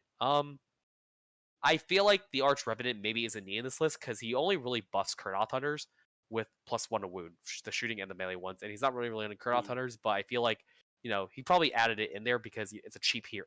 It's a cheap hero to like toss in where he can just like be mobile and just run around. I think Yeah, the we'll only thing I see how it have to goes. look up is the Grand Strat because I actually don't know what Roots of Victory do, but I assume it's something related to do with Tree Lords. But yeah, I mean this is a good. I mean this is a good tank list. Tree Lords with a 3-up save can eat, and also with Sylvaneth has a lot of save stacking, or can potentially save stack. The Tree Lords will live a lot longer than people think they will, while Durthu just goes in and kills everything. And yeah, Yeah, it's a very different type of melee list. With being in Sylvaneth, they're tanky while also being very evasive. So we'll see how that goes for them. yeah. And we'll go on to our last one. I lied to you. It's not our last Nurgle list. We have the last Nurgle list now. I hope there's not another that I forgot. Oh, I feel like, Anyway, yeah, you want me to take the reins on this, even though you've yeah, heard me go talk ahead. about Nurgle 3 times? Okay. So this list, he's opted to go for Droning Guard, which makes Plague Drones battle line. And I need to actually look up what Droning Guard does because I've not seen a lot of people take Droning Guard, which actually makes this list really interesting. Mm. And also with the Lord Afflictions, instead of going with the he actually who's his general? Unless I can't read, I don't see the general in this list. He might be missing a general command trait, so that's probably something we're gonna have to message about. But there were some changes with this, I think. Um, we'll Yeah. figure it out. So we'll just go through But the yeah, broad I mean, strokes, essentially the not the spice of this specifics. list is that Gut Rot Spume is in this list, so he can bring a unit of 10 Blight Kings, and he can also bring the Puscoil Blight Lords into like Deep Strike, and then he comes from a board edge with the Putrid Blight Kings or the Puscoil Blight Lords. Oh, -1 to hit against the drone's turn 1. Thanks, Tom. But yeah, so essentially, with Gut Rot Spume, it gives this Nurgle list a lot of mobility, and yeah, it just lets them be more mobile. And also, the fun tech with this list is the Claw Catapults. And essentially, what the Claw Catapults is, it's pretty reliable with hitting and wounding, and it'll do D6 damage, and it'll also make you -2 to leadership. And I believe the Claws might stack, but I'm not sure. But also he's opted to go with Expert Conquerors on his 10 Blight Kings and 10 Plague Bears. So most of the time, you will not take an objective with 10 Putrid Blight Kings with Expert Conquerors on them. And then, yeah, also he's gone with a single fly, which is interesting. I guess it allows him to just like screen, and also a single fly, even though it's not the most hideous thing, but it's reliable and durable. It can be used to like just back cap objectives and stuff like that. And then, yeah, I mean, Yeah, so we pretty much have two durable, relatively fighty lists outside of the Plague Claws, and two shooting lists for yeah, that team. yeah. Also, with one last thing with Mm. the Poxbringer, Herald of Nurgle, he has a spell called Flushing Abundance. So when Flushing Abundance goes off, it gives a Nurgle unit an additional wound. Oh So yeah. he puts it on the Plague Bearers to make them 3 wounds, or on the Putrid Blikings to make them 5 wounds each. And due to an FAQ, Putrid Blikings will not lose their GD roll with having an additional wound with a spell. So yeah, So you get to be more tanky on a point while still keeping the benefits. Got it. yeah. I mean, the Plague Claws are definitely the most interesting in this list because Nurgle doesn't really have a lot of like debuffing bravery mechanics. But in this list, it gives them an actual like shooting threat. So yeah, I mean, this is definitely a different Nurgle list for sure. So going on to our last team of the night, and I will preface this as I mentioned earlier in this video that our last team is our ringer team, our glorious ragtag bunch that are is going against the exceptions of the rules for team building, so we can have the 6 team to make the event possible. So in this one, we will have 2 Flesh Eater Quartz lists, and it's a I love this team. I love it so gosh darn much. Stormcast, 1 Stormcast list, and a Night Haunt list. So we're gonna go down the line pretty quick because 2 of them are very similar. Anyway, so we have Asia Van with Flesh Eater Courts, bringing no specific court, but no place for the weak as her grand strat, having an Aberrant Ghoul King on Royal Zombie Dragon, Born Arc Regent with the Dermal Robe for +1 to cast, and the Aberrant Ghoul King on Royal Terrorgeist, getting the Gruesome Bite, which all Terrorgeists are relatively known for at this point, to just get more attacks rerolls on the Bite for possible sixes, dealing 6 mortals. And then the Crypt Haunter Courtier, that's going to matter when we get to the battle line. For Crypt Horrors, she's bringing 2 units of Crypt Horrors, a 9-man, double reinforced, and a 6-man. So with the FAQ for Flesh Eater Courts, made these stupidly tanky, where they got their own command trait, I'm trying to figure out the word, command action. I'll just go with that.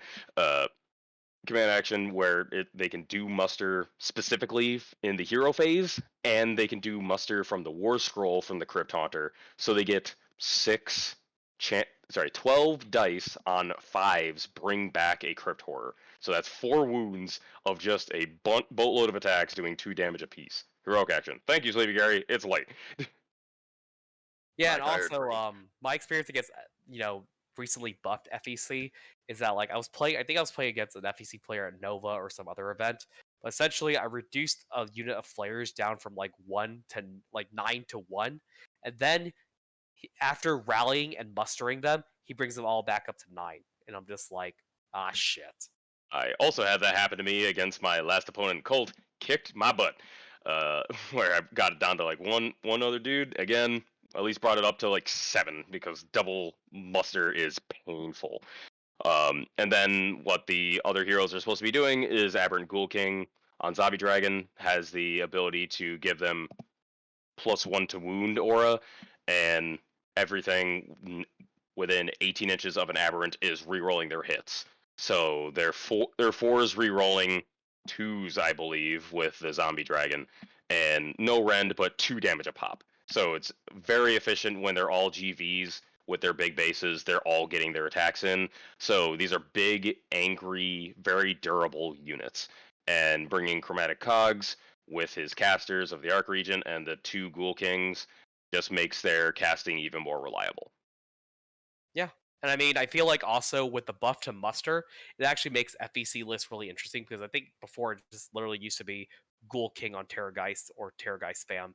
And Mm. now, with the mustering buff, it allows FEC lists to be a lot more diverse, letting them bring horrors or focus on horrors or flares. And at Nova, I actually went against an FEC list that ran 0 Terrorgeists, and they went for Blisterkin with a bunch of horrors and flares, which We'll actually made for a really close game. get to that here shortly. Yeah. um, and the Crypt Horrors are in Bounty Hunters to just destroy any GVs that they come across. We'll go ahead and go to Jack for our next list, and you can hit this one, Nuge. All right, let me see. All right, so this is another Stormcast list, and he has opted to go for Anvils of the Heldenhammer. That used to be the most taken Stormcast sub-faction in the last edition because it allowed units to shoot in the hero phase multiple times. So which was kind of toxic. So I think I'm glad it changed. Although I feel like no one is really taking Anvils of the Heldenhammer anymore because it got really nerfed, and I feel like it doesn't give Stormcast lists a lot of utility. But it's interesting that he took it anyway. So he's opted for a Lord Arcanum on Celestial Dracoline, which is a model you really don't see a lot. And then the Lord Arcanum is from the casting side of Stormcast. So I guess the idea with Chain Lightning is to do mortal wounds, and Etheric Swiftness lets them give a lot of mobility. Night Relictor has Translocate. We all know what that does. And then Teleportation purposes for those who don't. yep. And then Lord Imperator lets a Thunderstrike unit pick one Thunderstrike unit, come within 7 instead of 9 inches. And then he's gone with Sequitors. Sequitors are a really interesting option because what they do, what their biggest utility is that if they're fighting a unit that can bring back models, it does not. If they're within 3 inches of them, that unit cannot bring back models within 3 inches of the Sequitors. So let's say if like Death factions become really popular or really strong in the meta, Sequitors would be a really good pick against them, or anything that can just bring back models in a unit. Yeah, and then he's opted with 2 Vindictors, and then he's gone with 3 Evocators on Celestial Dracolines. These guys are like one of my personal favorite models because not only is it like Thundercats, that's what it reminds me of. They can do mortal wounds with their staves at the end of combat, or not at the end of combat, after they fight. And also, if he opted with the Holy Commandment to make them run and charge, it lets them get into a threat that they don't want to go to. Their biggest weakness is that they're just -1 in wound, which is a shame because I feel like they should be, beat sticks like Dracothian Guard. And then he's gone with a Stormstrike Chariot, which it charges like a Stone Horn for like a budget price. So depending on how many like what your charge roll is, your unmodified charge roll is, you're just gonna roll that many dice. And I know Greg got beat by a list running like 4 chariots one time, which I So heard many is pretty chariots. funny. 4s to wound on charges is Yeah. painful. Yeah, and I feel like they're a really good they're also a really good ally option in order because it's a chariot on a 3-up save and it's 12 wounds for 165 points that hits like a stone horn. And it has a good amount of red 1, red 2 attacks. So, it's pretty solid. Annihilators, they also do impact hits mortals, and Vigilers is really interesting. I feel like if they got cheaper, people would run these guys more. Vigilers, unless I'm thinking of the wrong war scroll, if they shoot a unit in the hero phase, it's 3s and 3s, -1 damage. They give the entire Stormcast army +1 to hit against that unit Okay. until the end of that turn. So yeah, I mean, definitely interesting, and he's gone with the 1-drop with this list, which is very common in the Stormcast list because they're an elite army. They always want to control priority most of the time. He does have And some bounty hunters with it. But it's still very low drop. yeah, and also he's gone with Bloodthirsty because he wants to once per game make the Stormstrike Chariot or the Annihilators reroll charges for free. But yeah, yeah, dig the We'll go ahead list. and go to our third one. We have our second Flesh Eater Courts list coming right up. Once we get that up there. There we go. So Flesh Eater Courts, Blister Skin, making them Horror's Battle Line and giving +2 to move and -1 to hit anything with missile weapons. So this, I believe, is a choice to better go against team meta where we think we're probably going to go against a lot of shooting. So it just gives them, even though they have very low saves in Flesh Eater Courts, still a very cool decision to make everything be really fast. Probably would be their good anti-shooting army, where they're just going to have those bonuses to hopefully not die once they get in combat. They could just muster and keep their big units alive, which they have 2 of in this one for Brett. We have Show of Dominance as the Grand Strat, pretty standard for the previous other teams. Aberrant Ghoul King on Royal Zombie Dragon, again for the +1 to wound aura. Artifacts, the Eye of Hish and the Razor Claw, giving +1 rend to the claws, and spells Monstrous Vigor. We have the Aberrant Arc Regent, giving the 2 casts again. 2 Arc Regents, I'm sorry. So they have double caster support here. And then a Crypt Haunter Courtier, doing similar with what the Aberrant, not the Aberrant, I always mess up their courtly names. The Crypt Haunter Courtier, and this one is also the Crypt Haunter Courtier. Okay, never mind. It's the same one. Basically, again, for the double muster for Horrors, Crypt Flayers, which Brett has taken 2 9-man units of, and a reinforced unit of ghouls. So basically looking to keep those 3 big units alive. Again, but this time going with a lot more casting heavy support with the 2 Aberrant Arc Regents. I love it. I love it so much. It's so fun. I think it's going to be their choice against the shooting heavy that we have here, and we'll see where the casting and the missiles of the big 9-man units and the zombie dragon will go. Anything to say? Or is that Oh, about it?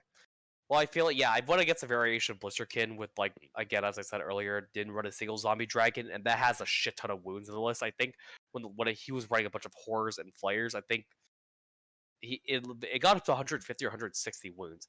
So I feel like Blisterkin also buffs this because it gives, it lets a flying unit like deep strike or something, from what I remember correctly. So it gives this FEC list a lot of mobility, and if you're not able to kill the characters, they're just going to keep mustering the big blocks of flayers and horrors. And even though those guys don't really have rend or a lot of rend, they just have a shit ton of attacks, and they can be buffed with a spell that gives D3 plus attacks.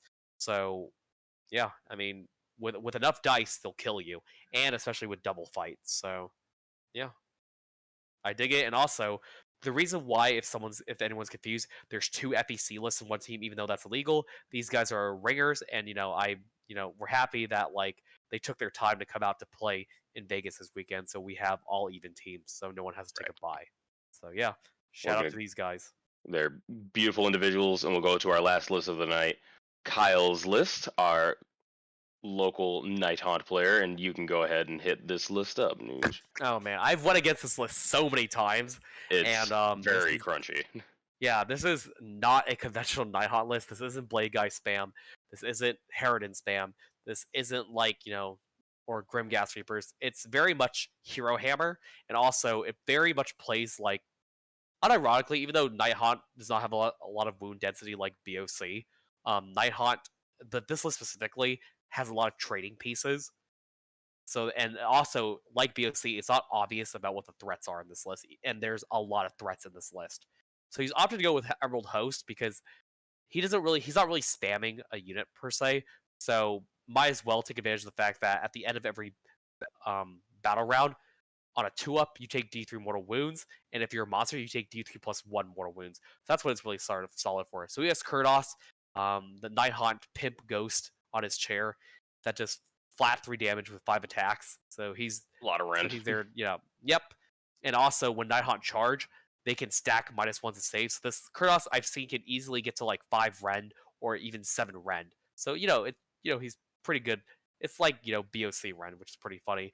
We'll And then also see when we get further down that the other heroes will give +1 to hit and +1 to wound. So yeah. Yep, and that's given with the not the Spirit Torment, but that's given with the Chain Ghasts and the Guardian of Souls. And this guy's also opted to run for double Cruel Ghast Cruciators. I can't really Yeah. pronounce them, but essentially what they do is -1 damage wholly within 12. And because GW has not FAQ'd this, the Cruel Ghast Cruciators debuffs they stack. So they can stack -2 damage, which is really fucking disgusting. Right. So if you're a destruction player or anyone that relies on like mass damage, you're gonna have a really bad time with being reduced to 1 damage.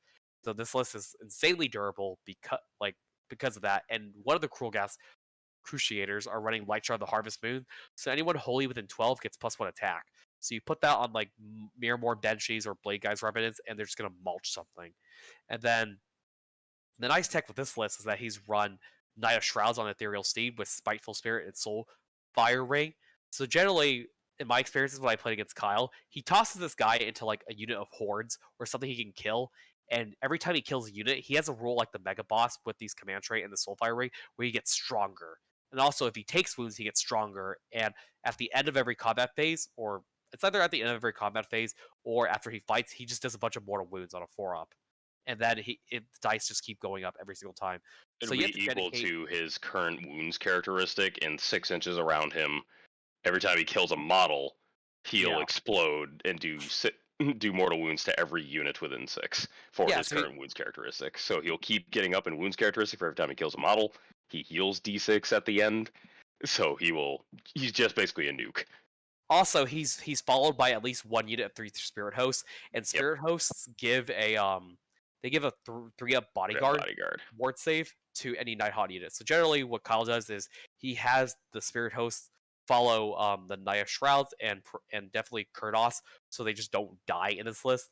And also, also what makes this list super tanky too is that he has the Corpse Cart with Balefire Brazier, which makes units -1 a wound wholly within 12 inches. So what he does, his I think strategy it's is that he's within 9, but yes. or not. Yeah, I know it is within 9. It's not wholly within. My bad. Yeah. So yeah, within 9. So he sticks this Corpse Cart, which is on a decently sized base, into a garrison, and then suddenly most of his armies -1 a wound. So he loves being alphaed by armies, and then he just makes them double -2 damage, and then -1 a wound. So you can't really kill this army easily.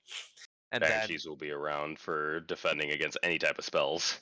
yeah, Banshees also, it gives him 2 attempts to unbind a spell. So let's say if he fails to unbind a spell, Miramore Banshees, if any Nighthawk unit is wholly within 12 of them, they get to roll for the casting value of the spell. So it doesn't matter if they roll a 12. If the casting value of that spell is like a 6 and he rolls it, it's just unbound, and he gets to roll for this twice. So I saw him do really well against a Seraphon player at the Arizona tournament, where he just made sure Croak spells never get off. And as we know, if Seraphon don't get their spells off, it's pretty neutering.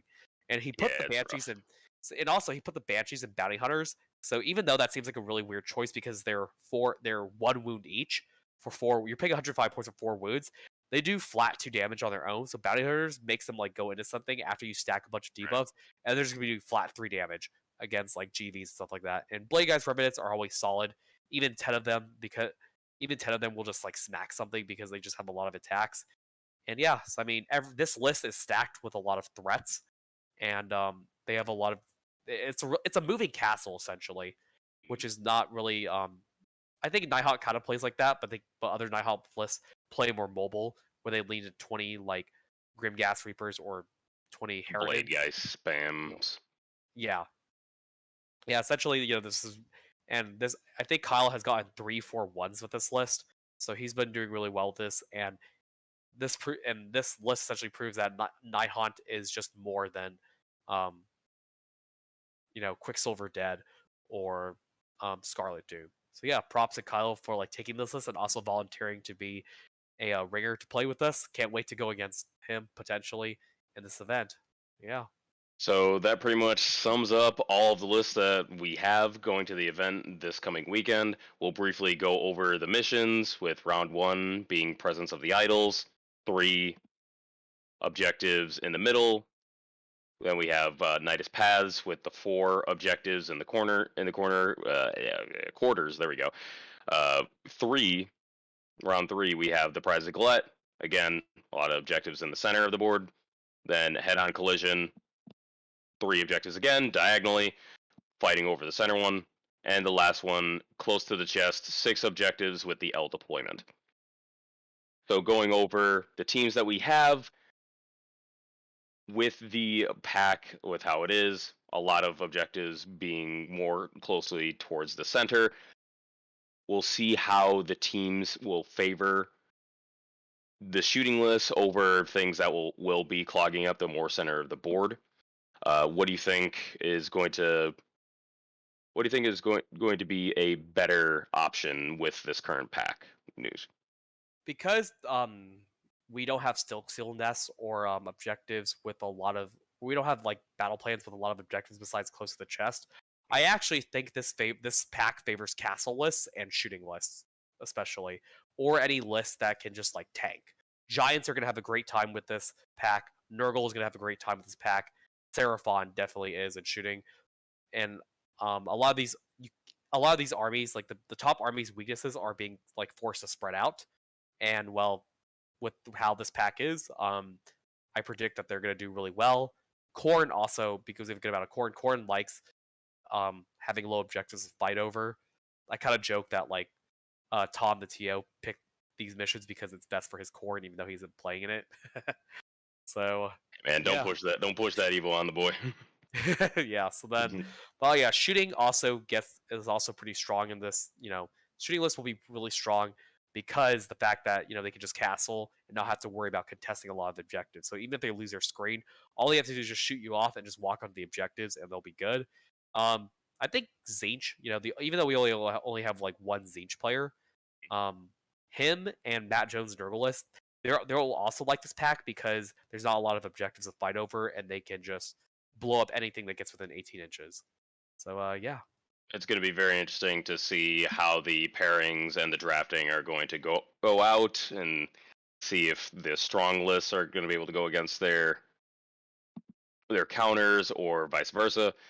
So I think that pretty much sums it up. Thank you very much, everyone, for coming out. If you're interested in more Old Town Throwdown, again, we have another teams event that we are looking to just get as many people as possible coming in this December. So please sign up if you have people that you're thinking of that you want to just jam out some games with and have an interesting, different kind of game as Sigmar. Start thinking about it and take a look at the Old Town Throwdown on Best Coast Pairings or on our website. And anything else you'd like to add, Matt? Yeah, so I mean, if you're definitely interested in a teams event, sign up for Old Town Throwdown in December, and also I am also signed up for SoCal Open in October, and then I'm hosting my very first GT called the Small Town Throwdown. So that is a part of Old Town Throwdown, but that's gonna be the name of our smaller tournaments or smaller GTs. So it's not as like it's not as packed as Old Town Throwdown, but it's definitely gonna be fun. And so sign up in December on November 12th and 13th on BCP for Small Town Throwdown, the New November Hoedown. Yes, my glorious friend. Yeah. So yeah. Thank you for having us. Have a great night, everybody. Yeah, it's lit, everybody. And also, before we end, West Coast, Best Coast.